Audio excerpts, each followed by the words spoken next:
Арсен Миран.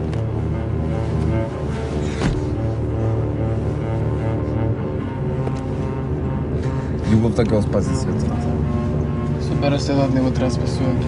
Не, баш тоа му треба, спасување.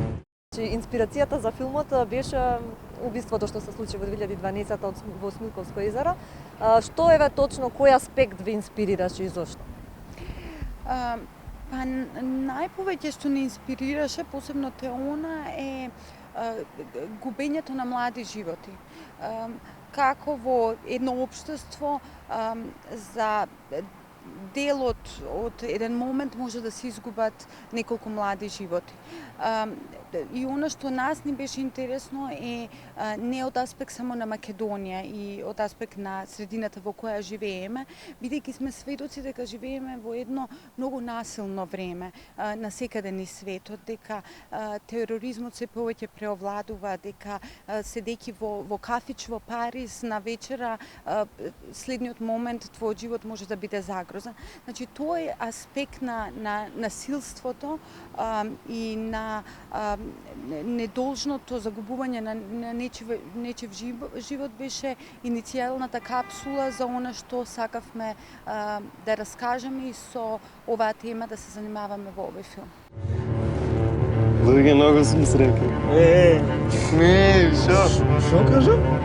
Дека сум среќен. Се опфаќа и темата за меѓуетничките тензии, не знам дали е така. Смилковско езеро беше 2012 година, сега сме 2017, повторно имаме некако меѓуетнички тензии, напната ситуација во општеството. Која е пораката на филмот што испраќа во однос на таа тема меѓуетнички тензии? Знаете, мислам дека живееме во толку убаво, разнолико општество, во една фантастична земја, каде што работите многу лесно би можеле да бидат онака како што сите посакуваме и каде што разноликоста може само од неа да профитираме и да уживаме. На жалост, јас пред известно време зборував, нели мојата прва улога беше во Пред дождот, каде што глумев албанка и каде што тогаш бев соочена со една сосема нова култура, со еден сосема нов јазик, со една прекрасна, навистина убава и богата култура.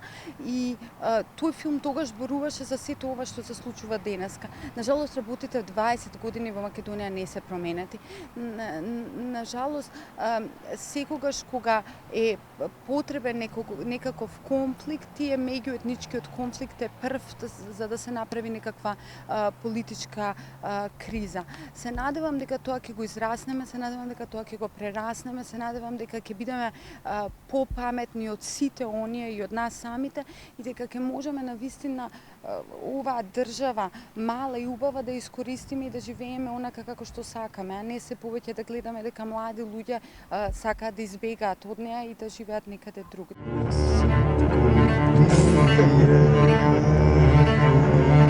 Вода на вртаро, море сокол пие, вода на вртаро. Така, во овој филм работевте со аматери, не со професионални глумци. Како ви испадна таа соработка и како тие млади, пошто знам дека се прилично млади момчињата, како еве се снајдоа во портретирањето на улогите и колку да речеме улогите се блиски со реалноста, со нивната реалност? Па, за овој филм Теона навистина инсистираше да имаме непрофесионални глумци. Јас како продуцент на почетокот бев исплашена. Имавме многу големи дискусии дали тоа треба да го направиме или не, затоа што многу е тешко да контролираш луѓе кои не биле на филм, а посебно кога главните 6 лика се постојано скоро во секој кадар се сите заедно. И на почетокот, бидејќи имавме, Теона инсистираше да имаме отворена аудиција, значи навистина се пријавија прекрасни млади луѓе, многу талентирани, и после тоа аудиција и стално тоа го повторувам дека сепак Македонија има иднина. Кога ќе ги запознаеш сите овие млади луѓе кои доваѓаат од овој образовен систем и кога ќе видиш колку се образовани, сваќаш дека имаме иднина, но треба умно да ја користиме. Ги избра нив шесторица, ја на крај инсистирав да двајца бидат глумци, но некако она ги склопи тие 6 луѓе и се фантастични. Навистина енергијата која што и коментарите на сите критики кои ви излегоа после Берлин претежно зборуваат нели за онај визионниот дел на Теона и за енергијата која што доаѓа од овие млади актери. Се разбира на крај некој од нив она што интересно е приватно какви се, Теона ги користеше тие елементи за нивните улоги во филмот, но е филм кој го изгледуваш, кој што ти е интересен, кој што е како секој малце по малце се запознаваш со ликовите кои они фантастично ги изигруваат и на крај сам си ја склопуваш целата слика за филмот.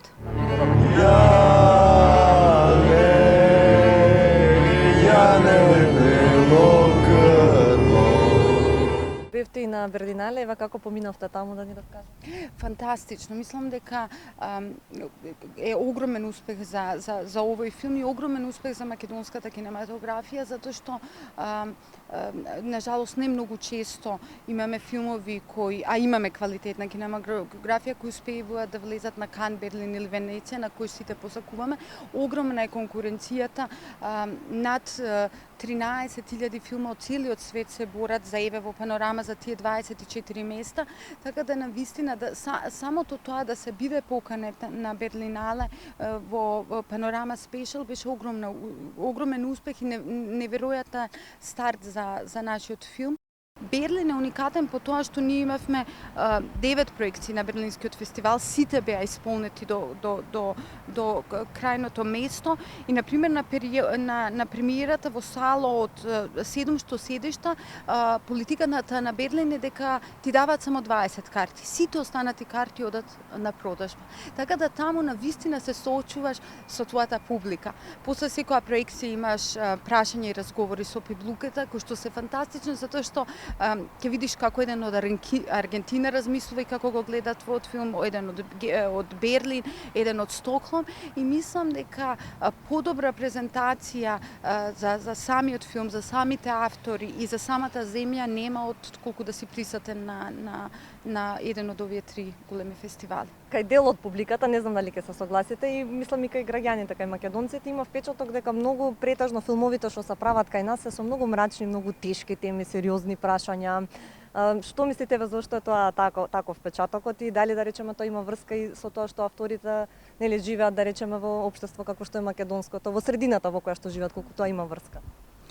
Да, и тоа е точно, посебно овој филм е тежок и мрачен, но знаете како, мислам дека не знам и кога ќе ја видиме босанската кинематографија, па и романската кинематографија, па и турската, не излегуваат некакви комедии. Мислам дека авторите секогаш се инспирирани од времето во кое живееме. Времето кое што живееме е такво какво што е и не можеш на никого да му забраниш или му сугерираш да прави онакви или вакви филмови. Од друга страна, ја лично ги сакам комедиите, јас лично ги сакам тие жанрови и мислам дека сосема се во право и гледачите и луѓето кога барат и ја тоа често го слушам такво ни е секојдневието, би сакала да одам во кино и да се насмеам на ништо. И апсолутно се во право, но потребно е време. Мислам дека е потребно време за да се најде, затоа што комедија воопшто не е лесно да се направи. Еден од најтешките жанрови кои се прави е комедијата. Така да мислам дека потребно е време, излагаат нови млади генерации на режисери, на автори во македонската кинематографија, така да и јас стискам палци за што повеќе светли филмови и можеби некоја комедија во македонската кинематографија. Така, добре, еве уште едно прашање. Мислам факт е дека во Македонија политиката превладува во се, колку еве политиката е застапена во уметноста, во смисла дека еве во последниот период и уметниците се многу актуелни. Кој е вашето мислење околу тоа? Која е улогата, да речеме, на еден уметник во општеството за да влие и да ги промени работите?